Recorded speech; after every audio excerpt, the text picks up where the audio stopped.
Assalamualaikum warahmatullahi wabarakatuh. Dan saya ucapkan salam sejahtera untuk kita semua. Perkenalkan, nama saya Sinta Indrawati, NIM F2020101054 dari kelas A1 Prodi S1 Farmasi. Ya, pada kesempatan kali ini saya akan membawakan materi anatomi fisiologi tumbuhan, yaitu tentang jaringan pada tumbuhan. Ya, langsung saja. Tanaman terdiri dari 3 organ utama, yaitu akar, batang, dan daun. Ada 2 tipe dasar jaringan. Yang pertama, jaringan meristem dan jaringan permanen. Saya akan menjelaskan apa itu jaringan meristem. Jaringan meristem adalah jaringan yang membantu dalam pertumbuhan tanaman, karena jaringan meristem mempunyai kemampuan untuk membelah.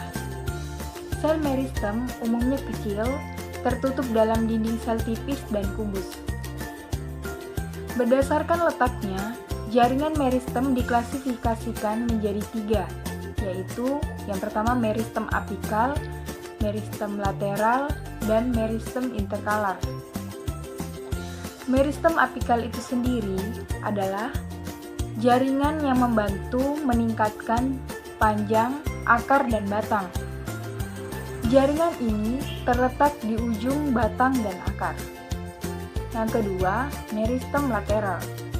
Meristem lateral adalah jaringan yang membantu meningkatkan diameter tubuh tumbuhan. Jaringan ini terletak pada posisi samping batang atau akar. Yang ketiga, meristem interkalar. Meristem interkalar adalah jaringan yang memfasilitasi pertumbuhan daun dan cabang. Jaringan ini terletak di dasar not, ruang, dan pada basis daun. Selanjutnya, saya akan menjelaskan apa itu jaringan permanen. Jaringan permanen adalah jaringan yang membantu transportasi persiapan makanan dan penyokong bagi tanaman. Jaringan permanen tidak lain ialah jaringan meristem yang matang dan berinferensiasi untuk membentuk berbagai jenis jaringan.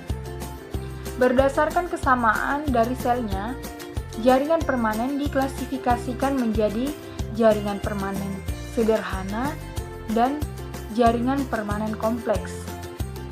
Disebut jaringan permanen sederhana karena terdiri dari sel yang sama yang memiliki asal-usul yang sama.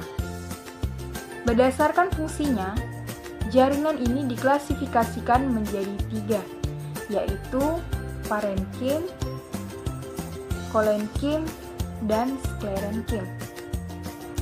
Fungsi dari kolenkim yaitu dapat menjadi pengganti sklerenkim jika tumbuhan tempat kolenkim berada tidak berdiferensiasi menjadi sklerenkim. Penebalan dinding sel kolenkim yang lebih tebal terpengaruh oleh tekanan mekanik, yaitu angin dan beban pada ranting. Yang ketiga, sklerenkim. Sklerenkim merupakan jaringan penguat dan penyokong tumbuhan yang terdiri atas sel yang mengalami penebalan sekunder di bagian dinding selnya.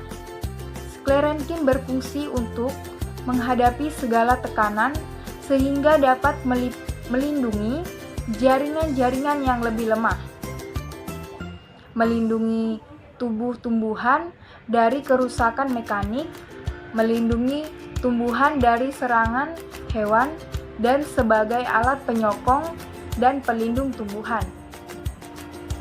Sklerenkim tidak mengandung protoplas, sehingga sel-selnya telah mati.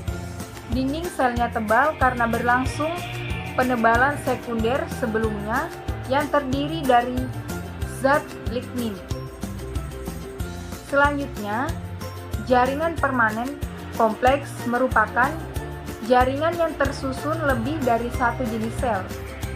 Jaringan ini diklasifikasikan ke dalam xilem dan floem. Xilem itu sendiri adalah jaringan permanen kompleks yang terdiri dari tracheids, bulu kayu, parenkim xilem, dan serabut xilem. Jaringan ini mengangkut air dan mineral dari akar ke bagian tanaman lain. Yang kedua, floem. Floem adalah jaringan pengangkut yang berfungsi mengantarkan hasil fotosintesis ke seluruh bagian tumbuhan. Floem biasanya disebut sebagai pembuluh tapis karena ada sel-sel tapis yang mirip dengan saringan. Pada batang tumbuhan dikotil, floem ada di sebelah luar dari silem. Ya, demikianlah yang dapat saya jelaskan mengenai jaringan pada tumbuhan. Saya ucapkan sekian dan terima kasih.